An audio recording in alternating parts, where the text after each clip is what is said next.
I'm on my way to a glass workshop. I have never done it before, but I got a gift from my boyfriend on my birthday, and I'm excited to try it out. So let's go. Let's go! When I entered the workshop area, I saw this table with a lot of glass tubes and already some of the artworks. And then you go downstairs and there is the area where we were working. So you can see us already using torch and trying to figure out how the oxygen and the gas are working together.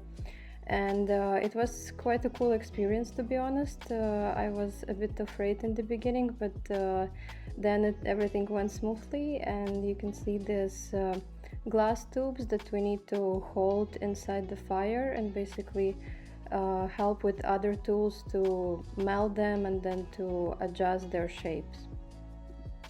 Here you can see me working on my first ring, and it was quite challenging to find a good balance in terms of speed. Like, it can't be too fast or too slow, and you need to have patience to warm up a little part of the glass tube and then fold it and warm up another part and move forward. So you can't rush, but also you can't just do it too slow.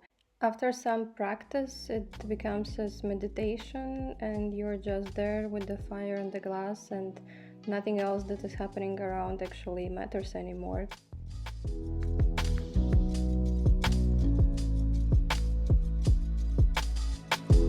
After first day, my back hurted so much, so I actually woke up the next morning and I needed yoga before another 6 hours of the workshop. And here comes the most exciting part, which is actually glass blowing, because on the first day it was more of a glass melting. I have not recorded the part where we were preparing specific shapes. In order to blow them later, we used bigger glass tubes, and we had to warm and pull and like stretch the glass.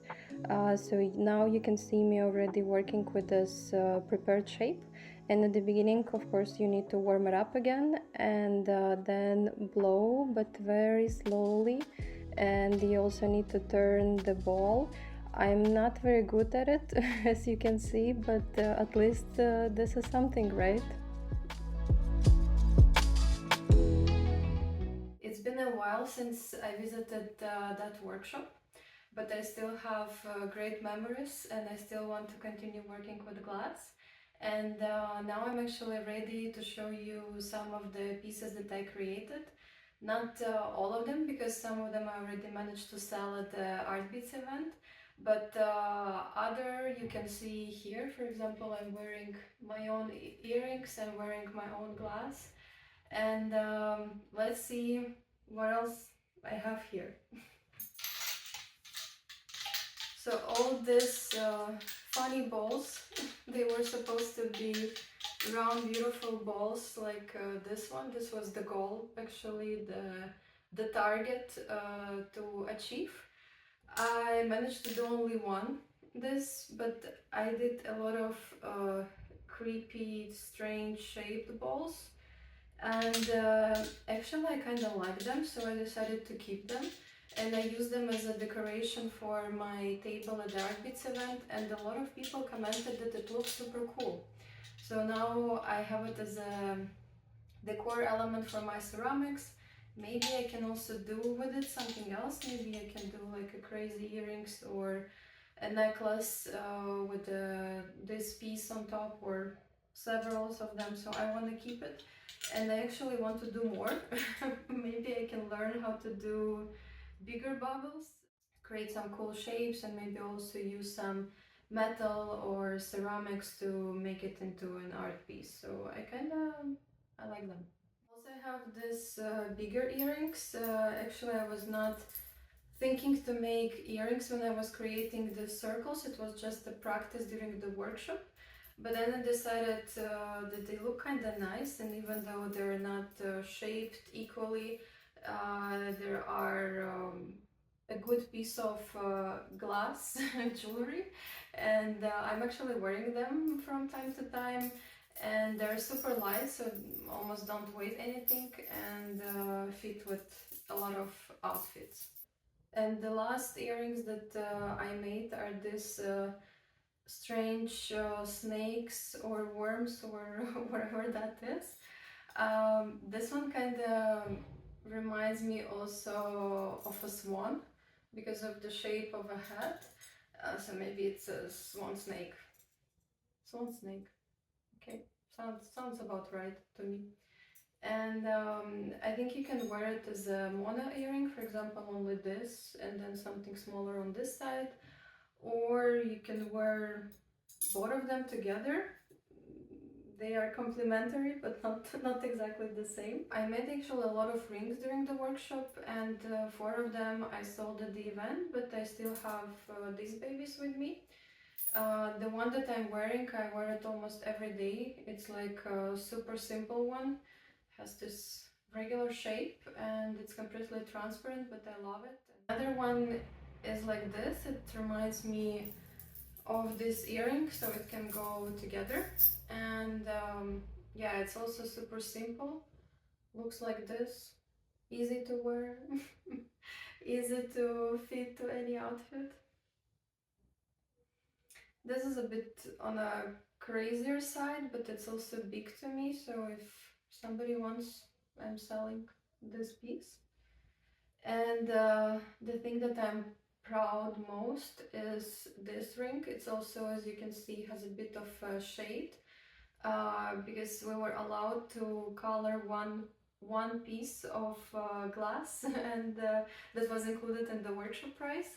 And I decided to choose this ring. It is something like a flower shape that I was trying to make, and our teacher helped me to spray the color just on top of the ring, so the bottom still is transparent and the top is a bit golden, and it was very cool to watch how she is doing this.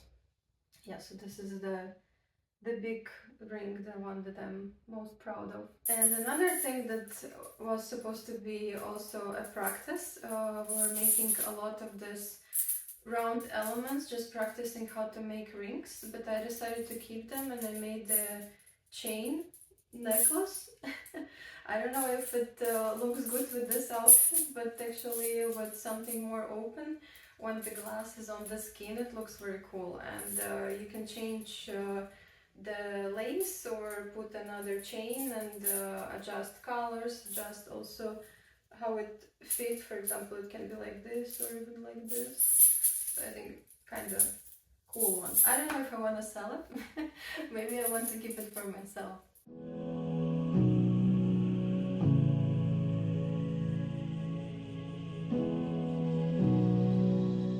When I got this gift, I was actually a bit worried because I'm afraid of fire, I would say. Like, I'm afraid to burn my fingers, or I'm afraid to touch something too hot. And I have a friend, Rosario, who works with glass. And from her stories, I've seen how it happens. So I was like, oh my god, there's gonna be a lot of fire next to my face. Maybe I'll burn my hair, or I will have, I don't know, my hands, my arms burned. So I was a bit worried, but I knew that we will have a teacher, so like a controllable atmosphere also, and they had a fire extinguisher in the room. And when I started, yeah, I was worried. I tried to hold the glass as far as possible from the fire. But then I think within first hour or two, I already started to feel more comfortable, and I was able to start to make better pieces with more details because I was no longer afraid to touch the glass that is close to the fire. And I think I was not, of course, not the only one, but one of few people who didn't burn anything, because I think 3 people burned their hands, and also several people cut their fingers because at some point we had to break glass, and the surface stays sharp, and if you broke it maybe not in the right way, or you're not noticing the sharp angle, that you can easily cut yourself. And so we had some of blood during the workshop as well. And when the workshop finished, I was like, oh wow, I haven't burned anything, I haven't cut any fingers, so I was proud of myself. This is my collection of Tao glass artworks made by my friend Rosaria.